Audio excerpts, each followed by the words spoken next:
Mesdames, Messieurs, bonjour. Au micro de Radio Shalom, Charles Lugassi. Alors, depuis nos studios de Radio Shalom à Montréal, voici notre bulletin d'information.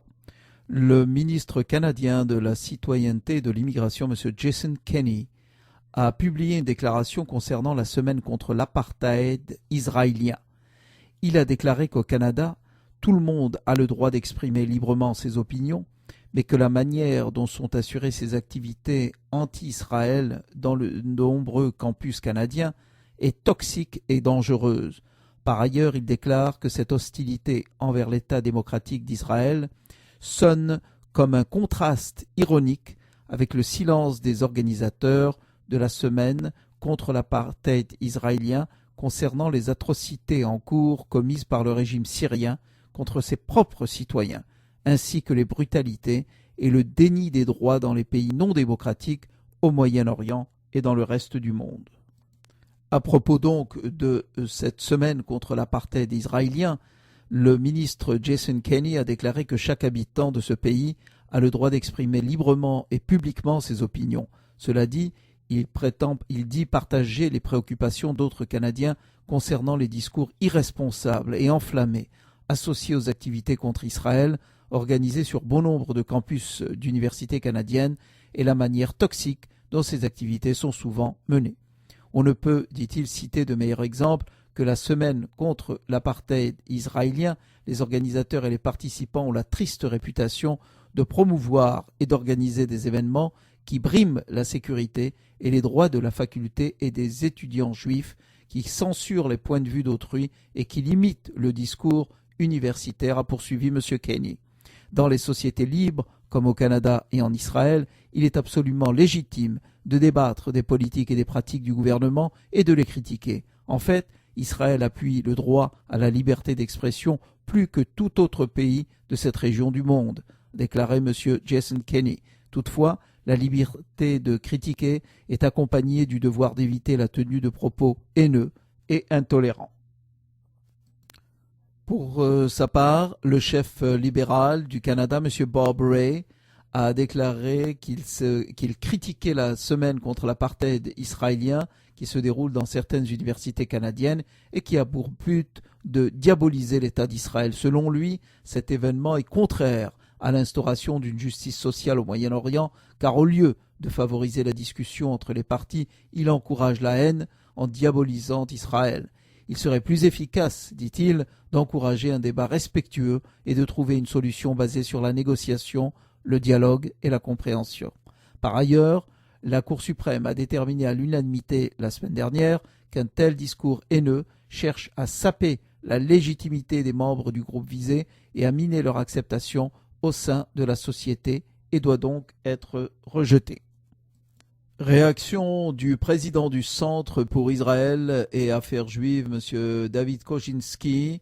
Il a écrit une lettre à l'ambassadeur de Turquie au Canada, Tuncay Babali, afin de lui démontrer son mécontentement à la suite des propos diffamatoires du Premier ministre turc Erdogan, qui considère que le sionisme est un crime contre l'humanité. Dans sa lettre, M. David Koczynski a décrit le sionisme comme le droit du peuple juif à disposer de lui-même dans sa terre d'origine.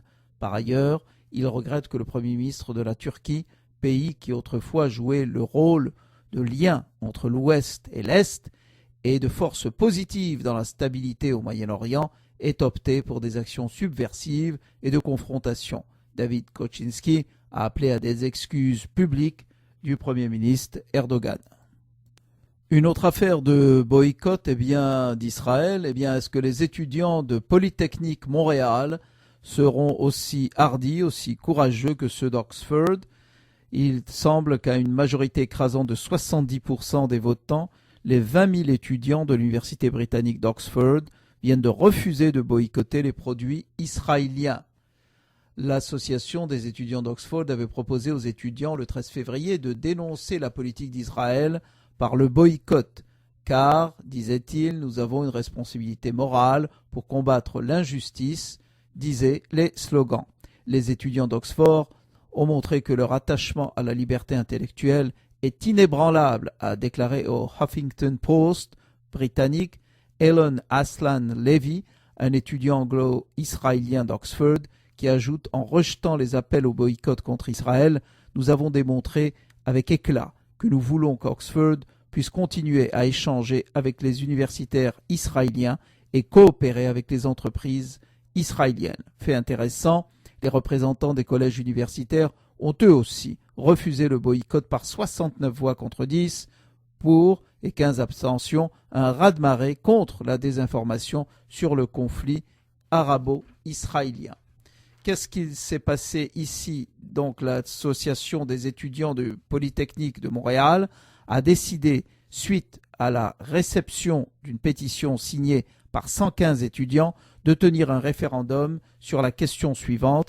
Êtes-vous en faveur d'un boycott des échanges d'étudiants entre l'école polytechnique et les universités israéliennes? La pétition ajoute « Cette position tiendra tant et aussi longtemps qu'une des conditions suivantes ne sera pas remplie, notamment qu'Israël ne démantèle pas la barrière de séparation israélienne avec la Cisjordanie, que le blocus de la bande de Gaza ne soit pas retiré, etc., etc. » Le référendum se tiendra du 4 mars 2013 au 21 mars 2013 et la période de vote va du 18 mars au 21 mars.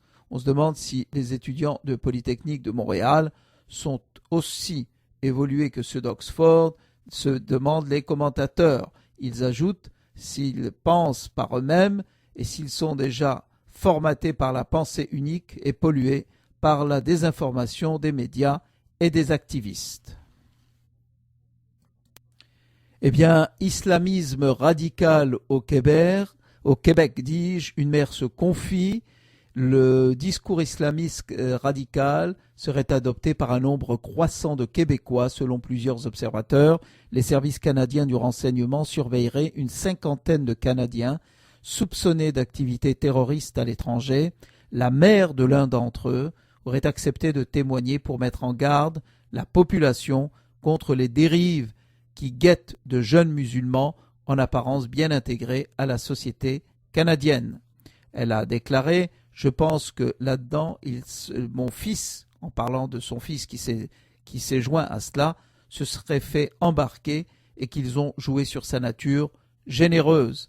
Elle ne reconnaît plus son enfant qui s'est radicalisé après sa conversion à l'islam de nature pacifique. Il parle maintenant des infidèles mécréants qui méritent la mort. Dernièrement, il a quitté le Canada pour se rendre en Syrie. Ça a été, semble-t-il, graduel à partir du moment où il s'est converti, raconte-t-elle. Il a arrêté d'écouter de la musique parce que, semble-t-il, c'était péché. Il critiquait beaucoup la société dans laquelle il vivait et il disait que les lois du Canada ne sont pas bonnes et que c'est la charia qui devrait s'appliquer. Les agents du renseignement canadien soupçonnent le jeune homme d'être impliqué dans la mouvance islamique. Il fait même partie de la liste des présumés terroristes qui ne peuvent survoler les États-Unis. Son cas serait typique de ceux qui sont apparus depuis septembre 2001, selon Michel Junot Katsuya, un ancien agent du service canadien du renseignement et de sécurité et président du groupe Northgate, une firme privée qui offre des services de renseignement de sécurité au gouvernement et au secteur privé. Le CRS a dénombré une cinquantaine de cas de jeunes gens qui sont partis du Canada pour joindre des groupes. Selon des rapports secrets du SCRS rendus publics récemment, ces nouveaux terroristes sont jeunes et possèdent la plupart du temps la citoyenneté canadienne. Selon plusieurs spécialistes, les médias sociaux jouent un rôle de plus en plus grand pour influencer des jeunes et cette dame en question mentionne que son fils consultait des groupes Facebook prônant le djihad et l'application de la charia au Canada. Elle ajoute que les médias sociaux sont un moyen de communication privilégié entre les jeunes qui peuvent exclure leurs parents, s'isoler avec des gens qui sympathisent à leur cause et pensent de façon similaire. On retrouve des jeunes qui se radicalisent dans plusieurs pays occidentaux, notamment en France, au Royaume-Uni, en Belgique et même en Ontario, affirme Benjamin Ducol, collaborateur à la chaire de recherche du Canada sur les conflits et le terrorisme. Ces jeunes ont maintenant accès à de la propagande radicale dans leur langue qui peut émaner d'Al-Qaïda ou de mouvements affiliés. De plus en plus de jeunes Montréalais ont un discours radical, constate même l'imam Cheikh Omar Koné de la mosquée Al-Iman. Les gens ont des positions qui parfois ne correspondent pas à l'islam sunnite traditionnel et il faut parfois corriger le tir tous les jours, a-t-il dit. L'imam Koné invite les parents musulmans à être vigilants et à ne pas se fermer les yeux sur la présence de cette idéologie radicale. Quant à la dame en question, qui souhaite conserver l'anonymat, elle souhaite que son témoignage incite d'autres parents à intervenir s'ils perçoivent une radicalisation du discours de leurs enfants. Et voici maintenant qui va intéresser les amateurs du magazine Forbes. Eh bien, Carlos Slim et Bill Gates restent les deux hommes les plus riches du monde, selon le palmarès 2013. Le Mexicain Carlos Slim conserve pour la 4e année consécutive la tête du classement des milliardaires de la planète, avec une fortune estimée à 73 milliards de dollars. Avec 67 milliards, le cofondateur de Microsoft arrive en 2e position, devant le créateur de la marque de vêtements Zara, Amancio Ortega. Au Canada, David Thompson arrive au premier rang avec une fortune estimée à 20 milliards. Paul Desmarais, 4 milliards et demi.